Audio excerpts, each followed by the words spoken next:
Et si la prophétie n'était pas une prédiction hasardeuse, comme celle des biscuits de la fortune, mais la signature de Dieu à travers l'histoire?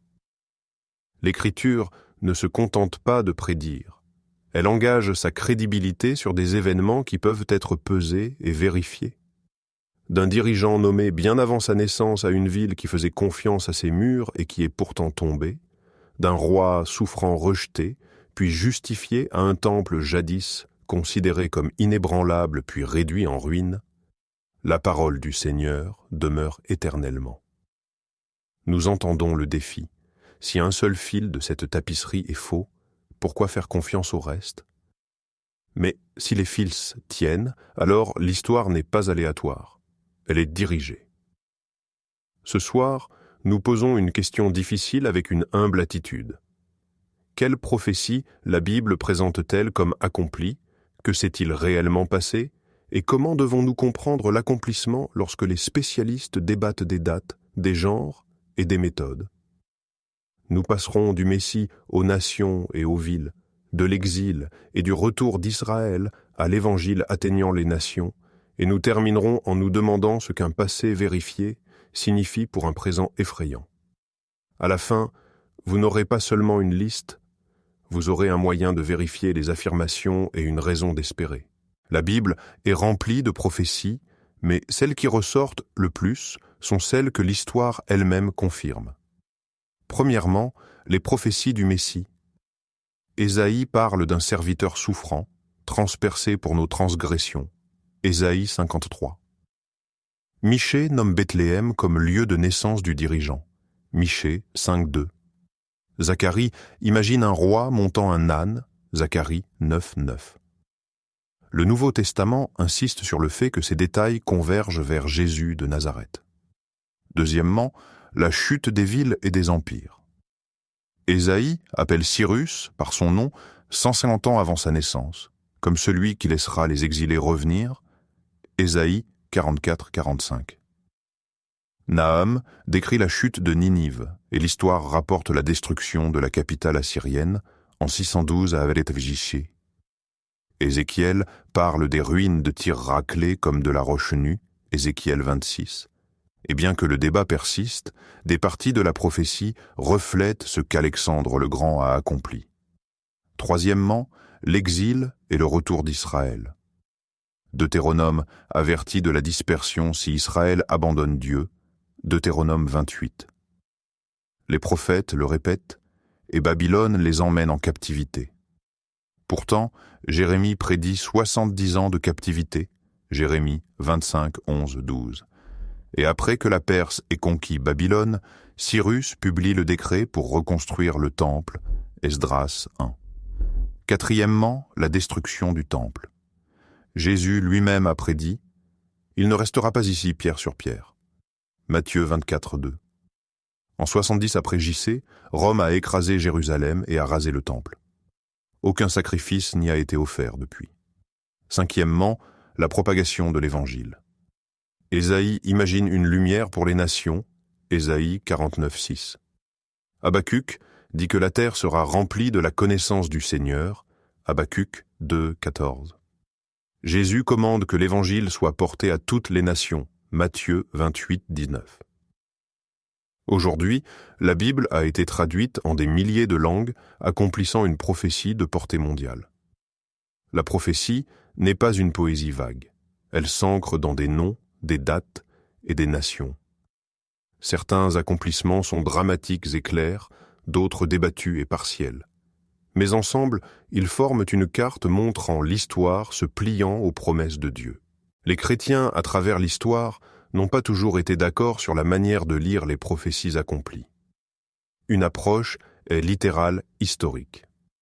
Ésaïe a nommé Cyrus avant sa naissance, Jésus a prédit la destruction du temple, et ces prédictions correspondent à l'histoire. Ici, la prophétie est une prédiction directe suivie d'un accomplissement direct. Une autre approche est typologique, des motifs et des préfigurations plutôt que des prédictions directes. Osée dit « D'Égypte, j'ai appelé mon fils » Osée 11.1.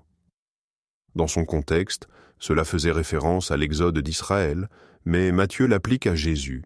Matthieu 2,15. Dans cette optique, l'histoire elle-même est stratifiée, des événements antérieurs préfigurant des événements ultérieurs. Une troisième approche est prétériste contre futuriste. Les prétéristes soutiennent que de nombreuses prophéties, même dans l'Apocalypse, ont été accomplies au 1er siècle, en particulier lors de la persécution de Rome et de la chute de Jérusalem. Les futuristes les considèrent comme attendant encore leur accomplissement à la fin des temps. Et puis il y a l'angle du sceptique. Ces prophéties ont-elles été écrites après les faits? Par exemple, Daniel a-t-il prédit Antiochus Épiphane? Ou Daniel a-t-il été écrit pendant son règne? Les écrivains des évangiles ont-ils façonné la vie de Jésus pour qu'elle corresponde au texte messianique? Ces débats nous poussent à peser les preuves, les dates des manuscrits et la plausibilité historique. La prophétie n'est donc pas une simple liste de vérifications. C'est un domaine contesté avec différentes lectures. Pourtant, même avec le débat, certains accomplissements sont indéniables. L'exil, le retour, la destruction du temple, l'ascension et la chute des nations. Qu'elles soient typologiques ou prédictives, le résultat est le même. L'histoire et l'écriture s'imbriquent. La prophétie ne concerne pas seulement le passé, elle confronte le présent. Nous vivons à une époque de promesses non tenues, les dirigeants politiques promettent trop, les annonceurs exagèrent, même nos propres paroles échouent. La prophétie accomplit contraste avec cela. La parole de Dieu s'avère vraie, génération après génération. Dans un monde anxieux face à l'effondrement, le fait qu'Ésaïe ait nommé Cyrus avant sa naissance nous rappelle que l'histoire n'est pas aléatoire mais dirigée. Lorsque Jésus a prédit la destruction du temple, il a montré que même les institutions les plus stables peuvent tomber, mais pas le royaume de Dieu. Pour les croyants d'aujourd'hui, cela a de l'importance. La prophétie, accomplie, fonde la foi sur des faits, pas seulement sur des sentiments. Elle nous rend aussi humbles. De nombreuses prophéties se sont réalisées de manière inattendue. Les gens s'attendaient à ce que le Messie conquiert Rome. Au lieu de cela, il a conquis le péché et la mort. Cela nous met en garde contre le fait de vouloir à tout prix faire rentrer l'avenir dans nos attentes. Et à une époque de fausses nouvelles et de scepticisme, la prophétie devient apologétique. Pourquoi faire confiance à la Bible?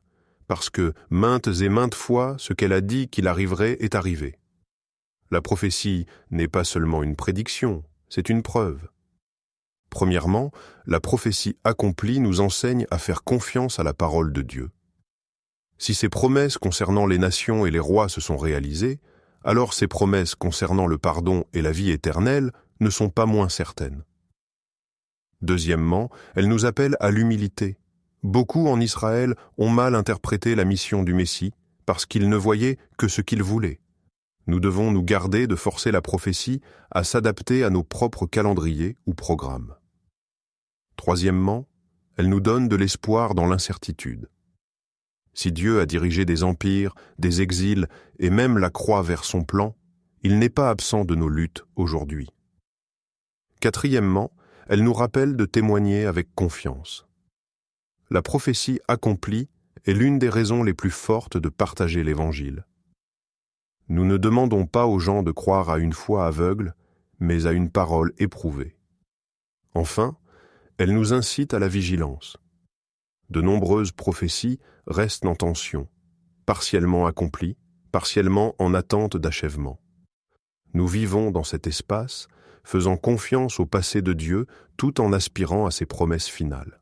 Chaque prophétie qui s'est réalisée n'est pas seulement un texte de preuve, c'est un panneau indicateur pointant vers le Christ. Il est l'accomplissement de la loi et des prophètes. Le serviteur souffrant, la pierre rejetée, le roi conquérant, tout converge en lui. Quand Ésaïe a nommé Cyrus, cela a montré que Dieu règne sur l'histoire. Quand Jérémie a prédit l'exil et le retour, cela a montré que Dieu discipline mais aussi restaure. Quand Jésus a prédit la chute du temple, cela a montré que le véritable culte passerait d'un bâtiment à lui-même, le temple vivant. Le centre n'est pas les tableaux ou les débats sur la prophétie, mais celui vers qui la prophétie mène. En lui, les promesses trouvent leur oui et amen. 2 Corinthiens 20. La prophétie accomplie ne consiste pas à prouver que nous avions raison, elle consiste à prouver que Dieu est fidèle. Si ce parcours, à travers la prophétie, accompli a fortifié votre foi, restez avec nous, tandis que nous continuons à explorer la vérité dans la parole de Dieu. Abonnez-vous pour ne pas manquer la prochaine étude, où nous découvrirons les prophéties, encore en cours de réalisation, et ce qu'elles signifient pour nous aujourd'hui. Partagez cette vidéo avec un ami qui est en proie au doute, et laissez le témoignage de la fidélité de Dieu parler plus fort que la peur. Et dites-moi dans les commentaires, quelle prophétie trouvez-vous la plus puissante, le Messie annoncé, la chute des nations ou la destruction du temple? Merci d'avoir regardé Lumière de la Parole. Veuillez aimer, partager et vous abonner pour soutenir la chaîne et aider à diffuser davantage la parole de Dieu.